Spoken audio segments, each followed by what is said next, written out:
Welcome back, and thank you for joining A Shark's Perspective, the podcast with subject matter experts in marketing.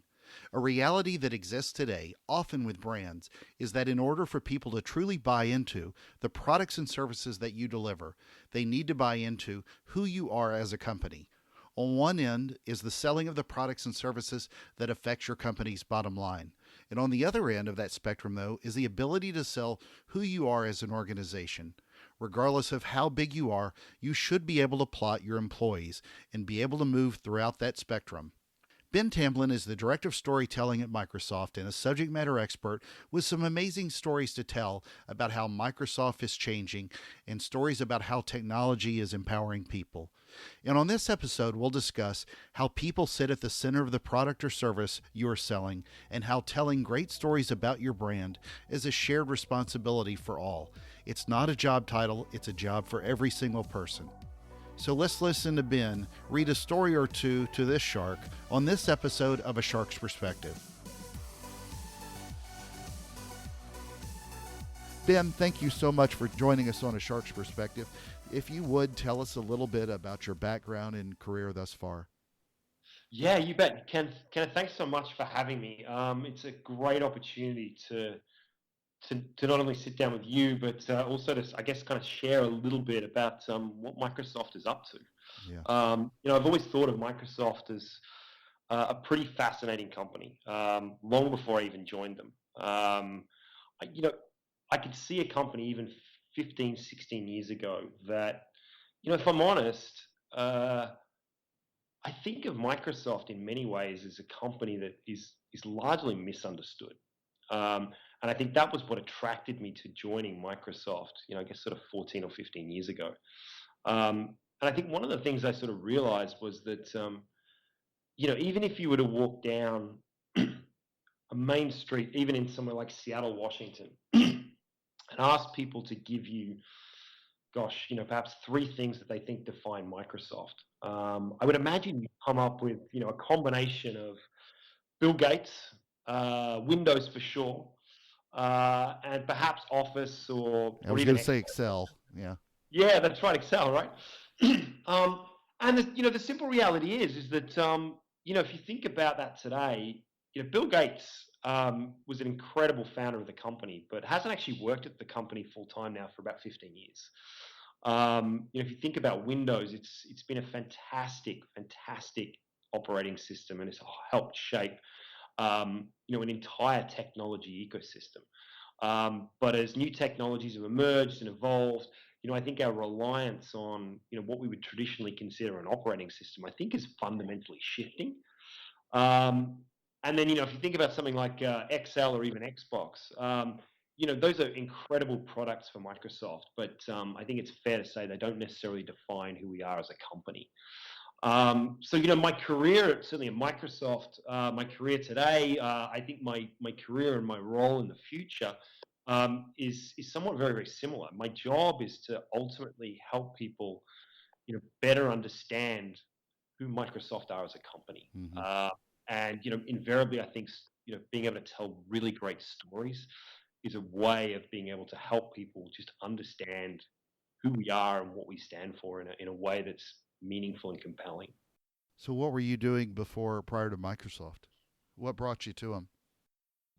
If you can believe it, I started my career as an auditor. Wow. I worked for a large accounting company many years ago, and realized two things about myself relatively early on in my 20s. One, I didn't really like auditing, Yeah. and two, I wanted to be able to do something that ultimately allowed me to, I guess, sort of tap into, I guess, some more creative sensibilities.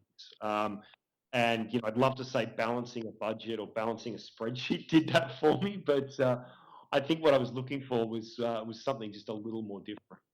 So post business school, I had an opportunity to interview at Microsoft, and 14, 15 years later, having done a variety of different roles, everything from sales to marketing. I even did an engineering role, to chief of staff roles, and now I have the luxury of working in a communications capacity, and get the opportunity to work fairly closely with our CEO, to help shape a lot of the demonstrations and a lot of the stories that that Satya Nadella delivers, not only on stage but more broadly with a number of our stakeholders, whether they're customers, partners, even employees, and even shareholders. Well, you're doing exactly what I'm doing. You're trying to figure out what you want to be when you grow up.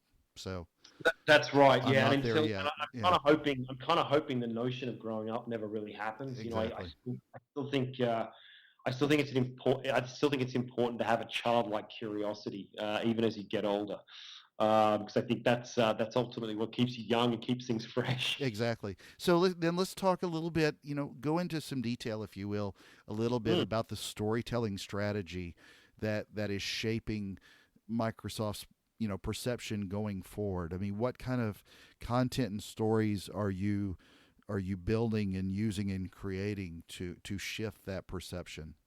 Yeah, look, I think for the most part, I think one of the traps that I think not just technology companies, but I think any product company perhaps falls into at times is the idea that your product needs to be front and center. Agreed. Um, and the reality is that in order for people to truly buy into the products and the services that companies deliver, first and foremost, they need to buy into who you are as a company. And this is a little bit of a play, I guess, on sort of some of the things that people like Simon Sinek have talked about before. You sell the why rather than the value of the what. Um, but the way I kind of think about things is, you know, a lot of companies should think about themselves operating on what I sort of think of as a continuum. And at one end of that continuum, you have a set of products that you need to go and sell. And we all, being able to sell products or being able to sell services is really, really important because ultimately it affects the bottom line. It affects how shareholders and investors begin to think of us in terms of the company, in terms of our future capabilities. And then on the other end of that spectrum, you have the ability to be able to sell who you are as an organization. And if you think about it, like regardless of the size of the organization you have, you can pretty much plot every single employee on that continuum. Hmm. So, your typical product sales guys are probably going to be a little further to the right. The guys that are perhaps working in a marketing capacity, the CEO, for example, is spending as much time selling the value of who the company is as Sure. they are in selling products. But the real key to this is the ability to be able to move along this continuum, and the ability to be able to first sell who we are as an organization and give ourselves the right to hopefully be able to sell a bunch of product that affect the bottom line at some stage in the future. And I think what a lot of people perhaps misread from time to time is that, hey, I just need to go out and sell my product. Right. And if there's one thing that I think has fundamentally shifted over, sort of 20 years working in this industry is that, the idea that you can just turn up with a bunch of really great products is no longer enough. Absolutely. People buy into who you are as an organization. They need to buy into the person that's actually helping position this for them. So people sit very much at the center of this experience. I'll give you a really good example that I guess was a learning opportunity for us at Microsoft. There was an opportunity that we were working on a few years back with I think it was with one of the larger. Um, I think it was Royal Caribbean Cruise Lines. It was one of the large cruise line companies, and we just sold a fairly sizable deal that had them using a number of our cloud-based services, including a lot of our office capabilities. So Microsoft 365 was a big part of that part of that opportunity. And as we often do, we were excited about the opportunity to win their business, and we pulled together what I think we would typically refer to as a press release that talked about some of the products that was making up this deal, and we talked about, hey, we've just won this great deal. 50,000 people across Royal Caribbean Cruise Lines are going to begin to use our software. We're really excited. It's going to allow them to collaborate and work together and blah, blah, blah, blah, blah. And then buried about, I guess, sort of 5 or 6 paragraphs into this press release was a quote from the CEO of Royal Caribbean Cruise Line saying, "Look, we have 90% of the employees in our organization spend more than 250 days away from their family every year in order to accommodate the unique requirements of our existing customer base. The beauty of this technology is it's going to bring them just a little bit closer to their family. So the days that they're away, their ability to be able to communicate with people that they love, people that they're friends with, makes that entire experience of working at Royal Caribbean Cruise Lines just a little more closer to the real world. And when you think about it, what they're really doing there is they're enabling every single employee to stay close to their family. Like that's we talk about this idea of burying the lead. Like that's the Yeah. amazing part of the story. And it resonates with everybody. Yeah, absolutely, right. Everyone has every every single person on the planet. There is a level of resonance with that experience. Like we've all felt that experience of not being close enough to the people that we care most about. And if technology has the ability to just bring people that little bit closer, then ultimately I think it's a wonderful thing. But the real story was not the fact that we'd necessarily won this large piece of business, although that's really, really important. It was that we could ultimately allow people to connect together in far more meaningful ways using technology. That's great. So, and this is not necessarily the best analogy or comparison on that, but when you look at how Bill Gates is even evolved, if you will, used to be everybody, as you said, saw Microsoft that way. I don't know that even people look at Bill Gates as necessarily the tech genius that he was. I mean, he's evolved so much with storytelling, if you will, around the Bill and Melinda Gates Foundation and what they've done. I mean, it just shows how you can even change his brand perception, if you will.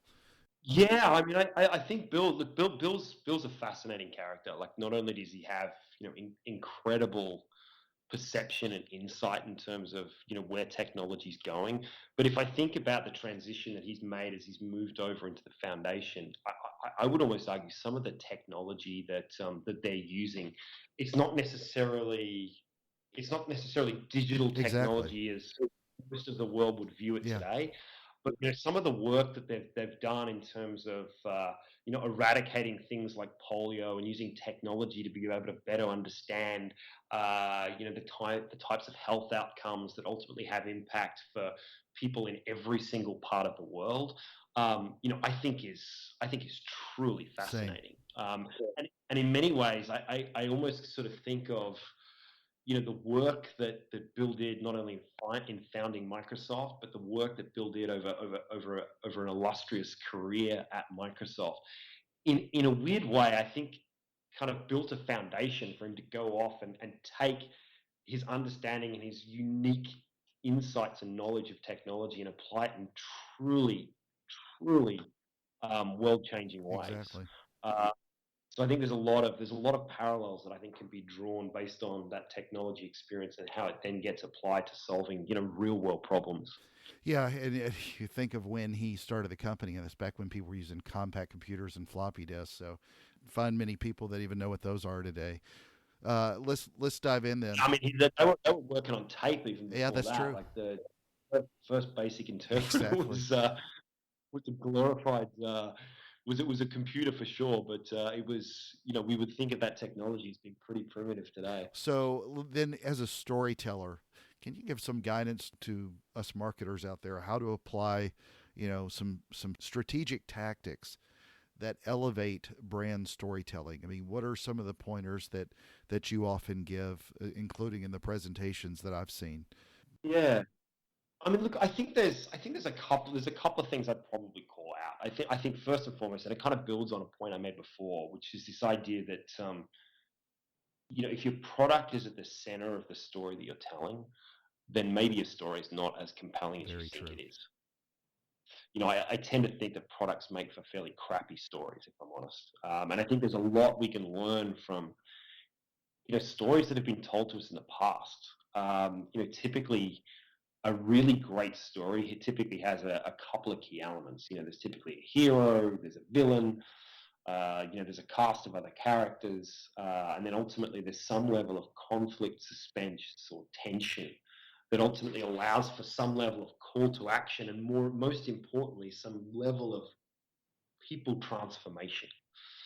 Um, and technology plays, as I think about the role that technology plays in terms of telling some of those stories, it's very much a co-star. It's certainly not the star of the show. So it's something that needs to operate in the background. And I think, more and more, I think we've learned as a company, certainly I would say more so probably over the last 5 to 6 years, um, with a new CEO and Satya Nadella heading up the company, is that I think it's given us the opportunity to, and frankly the permission, I think, to tell stories in unique and interesting ways, and realize that technologies really stand for the ability to empower other people to do amazing things. Satya often talks about this idea of we create technology so that other people can create even more interesting technology that ultimately solves a variety of different business and frankly even world problems. So I think that's one lesson that I think we've learned a lot. I think the second one, the second thing I'd probably point out is this idea of how we actually go about telling the story. Like, in many ways, I think the medium is as important part of that as the story Couldn't itself. agree more. Uh, Quite often, I think, if you take this idea of launching a new product, I think the default and sort of historical response is, well, let's write a press release, let's send it out to a bunch of press and hope like hell that they'll actually write about us. And I think there's one thing. If there's one thing I think we've learned at Microsoft is that we live in a world where people have very finite capacity for being able to consume information. So we've got to begin to start to think about new tactics in terms of how we might break through. We took a pretty similar approach when we announced Satya Nadella as CEO just almost 5 years ago now. Rather than having him go through a series of media interviews, get him on CNN and CNBC and Fox, and sit down with the Wall Street Journal and the New York Times. Cookie cutter approach. Yeah, it's a relatively cookie cutter approach, and don't get me wrong, like it's not a bad Right. approach. But for a company like Microsoft, Microsoft.com is, I think, one of the top 10 traffic sites in the world. And so, when you've got news as significant as that, I think you get the opportunity for perhaps to look at a set of slightly different approaches.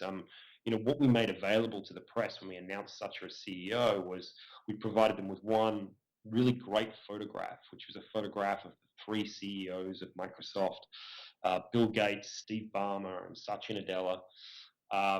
We provided some fairly detailed background in terms of Satya's history. Satya, for the most part, beyond technology circles, was relatively unknown. And instead of doing any sort of outreach to press, we created a website to basically announce him as CEO. And what it allowed us to do is it allowed us to create some really great photography, some really great video assets that gave people a sense not only of who Satya was, but also of who the company was and what to expect from this new Microsoft. When you have a new CEO, I think there is an inherent expectation that what you're going to see from that company is ultimately going to be shaped by the unique experiences of the person that leads that company. And I think it's true in terms of the way in which it's played out. It resulted in us having a brand new mission statement. The approach that Satya took to technology was, I think, perhaps more inclusive. We focused on this notion of empowerment, and how technology was ultimately going to be the great equalizer. And in essence, what we were able to do is we were able to, I think, land a very, very solid set of news coverage around the new CEO, and have complete control of that message, in ways that I think in the past we probably would have struggled Yeah, with. and you set up the right kind of context. I had this conversation with several people who've often talked about comedy in content, and different parallel, obviously, but it's an emotional place. You walk into a comedy club, you know what kind of things to expect, so it sets the expectation level, and you know where to you almost know the right place to start laughing. This, if you had Yeah, done that in the wrong, the wrong medium, the wrong channel, if you will, it would have not delivered the emotional stir and set up the right kind of context for who he is, other than here's a new tech CEO, as you said. yeah, I think you're exactly right. And I mean, I think if there's one thing that I think we should all, as marketers and as communicators, I think there's an opportunity as we think about anything that we perhaps launch, whether it's a new product, whether it's an announcement of a new CEO, you've got to make your audience feel something. Exactly. I think sometimes we sort of sometimes we kind of assume we make assumptions about this. And it's always a good mechanism to kind of ask the question, hey, what do we expect the audience we're trying to communicate to, what are we expecting them to feel? Because if they feel nothing, then we've probably failed. Now, whether you use the example of comedy, right?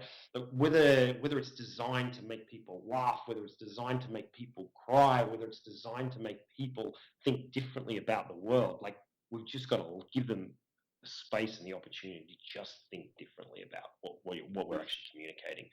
Because if we don't, I guarantee the chances of us breaking through are pretty small.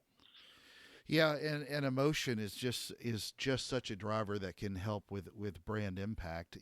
I would like, if you would, to dive into a little bit of your story, and it was a really strong emotion, and I think this is fantastic the way Microsoft's beginning to tell these stories. But the two women, if you would, kind of elaborate that have Yeah, changed your life, and I know the video yeah, you showed was pretty powerful on how it helped that one young lady.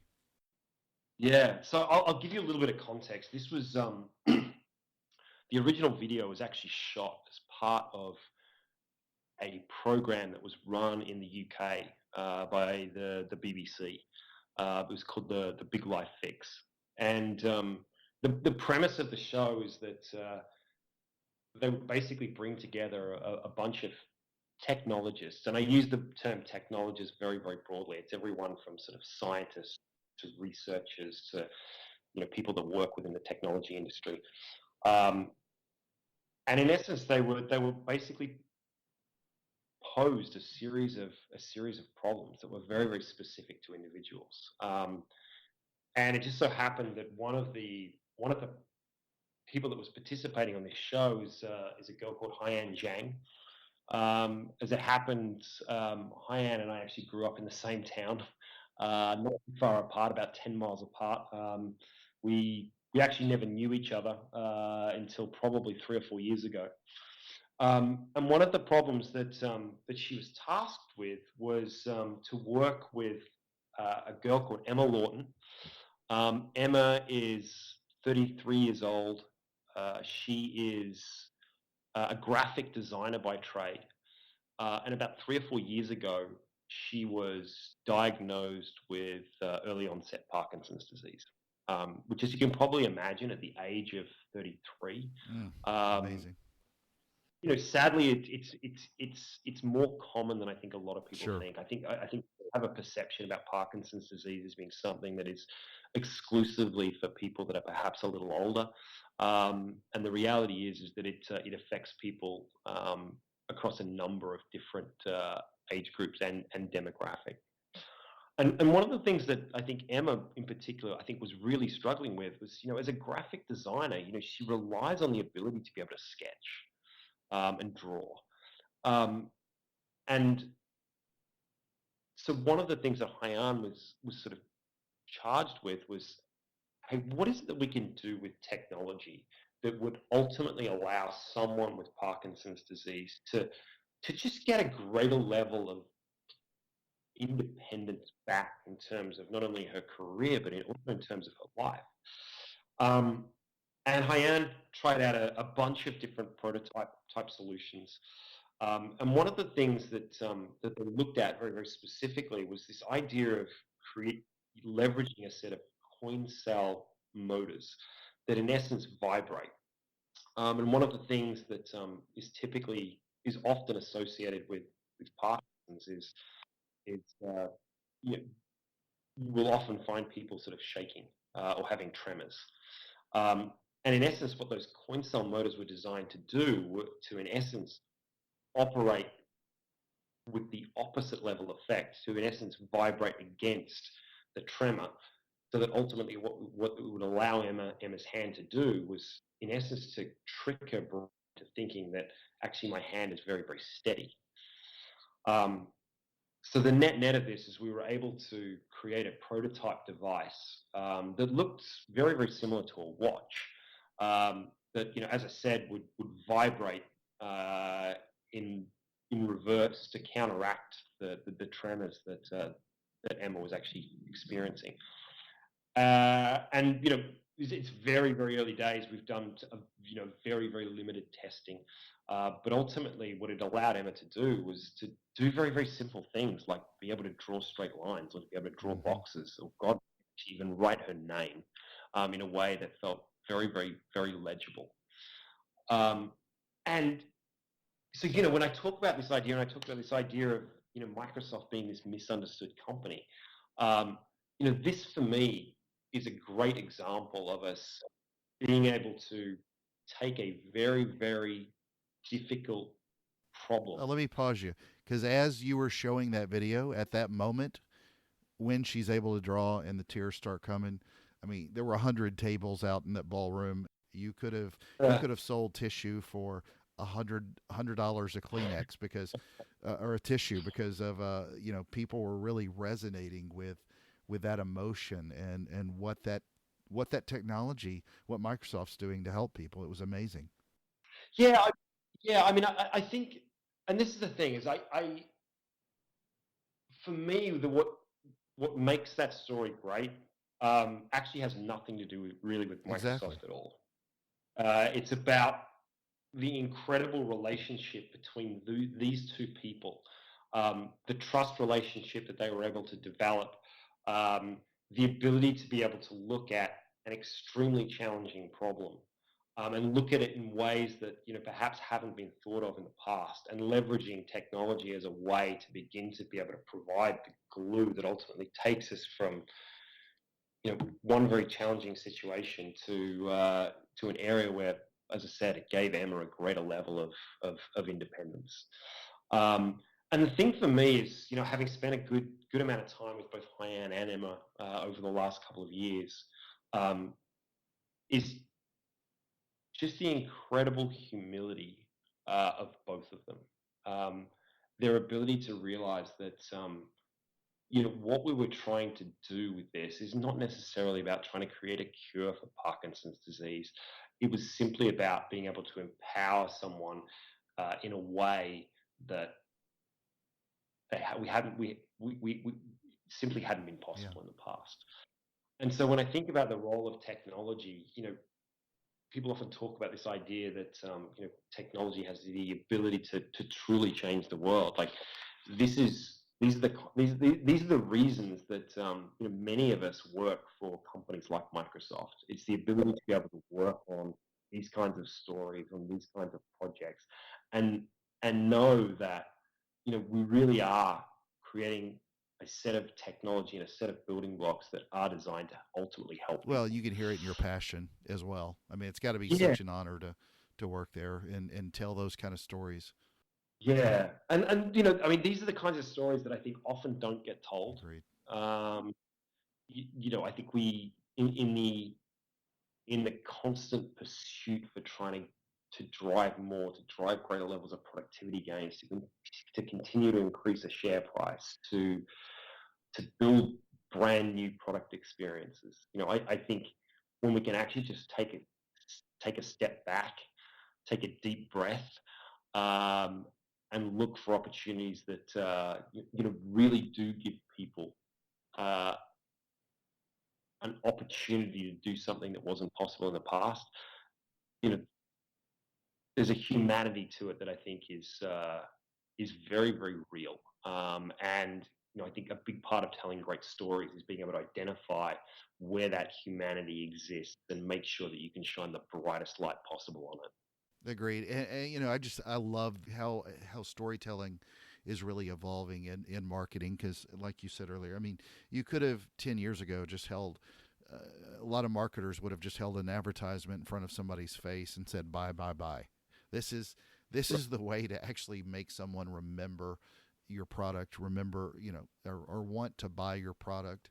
Really develop empathy for a brand, and it's an amazing way to get people to have that emotion stirred and resonate. So, I had the pleasure of hearing you speak at a marketing conference, and I'm curious as to. I love that Microsoft's doing that. I love that you're doing that, but I'm curious as to what you enjoy and get out of speaking at those types of conferences. Look, I think for me, Kenneth, it's an opportunity, I think, to share our story. Yeah. As I said, I have the opportunity and the responsibility to represent a company that, as I've said before, I think is largely misunderstood. And any opportunity I can get to speak to a new audience and give them a slightly different perspective, perhaps on the one they walk in with around Microsoft, I think is certainly time well spent. And I think any conference that I speak to, I go in with that goal and objective in mind. If I can just change the perception of one person in that room, then I feel good about the work that we're doing. Because I truly believe we've got an incredible story to tell. And my job is to go out and tell it. Yeah, couldn't agree more. And it's not just my job either. It's the job of more than 100,000 people that work at Microsoft globally. Yeah. I think this is a shared responsibility. This is not a job title. This is a job for every single person. Well, Ben, thank you again so much for taking the time to join us today. Where can people find out more about you, whether it's your social? I know I read a lot of your stuff on LinkedIn, but in Yeah. order to hear about more about stories from Ben and from Microsoft, where do people find you? Yeah, I think the best place to find me is either on LinkedIn. Um, my name is Ben Tamblyn. I'm reasonably easy to be found using the search capability within LinkedIn. And you can also follow me on Twitter, which is twitter.com/btamblyn. Perfect. Thank you, Ben, for speaking with us on A Shark's Perspective and telling some amazing stories. My pleasure. Thanks, Kenneth. You bet.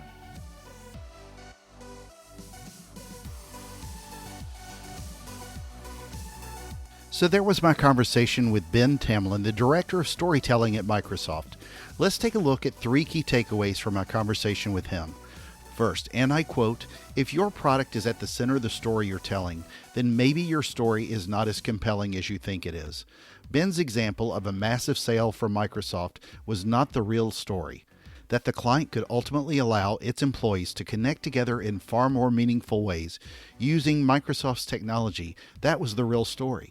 Even a tech giant like Microsoft realizes that technology's roots are in its ability to empower people to do amazing things. Second, where you tell your story is important. You must consider the medium. Think about new tactics for where you tell the stories so that they are both in context for where they appear, as well as how they can stand out and resonate to your audience. And in that context, how will your audience feel with your story? If they feel nothing, then we've probably failed. Whether the story is intended to make them laugh or cry or feel anger or some other emotion or just to make people think differently about the world, you've got to give them the space and the opportunity to just think differently about what you are communicating, or else the chance to break through is pretty small. Third, there's a humanity to stories that Ben thinks is very, very real. Again, and I quote, "A big part of telling great stories is knowing how to identify where that humanity exists and make sure that you can shine the brightest light possible upon it." Got a question? Please feel free to find me on LinkedIn or send me an email to kenneth@asharksperspective.com. Thank you so much for taking the time to listen to this show regarding another one of the many components that makes up marketing today. Now go shine the brightest light possible upon the amazing story that is you, and join us on the next episode of A Shark's Perspective.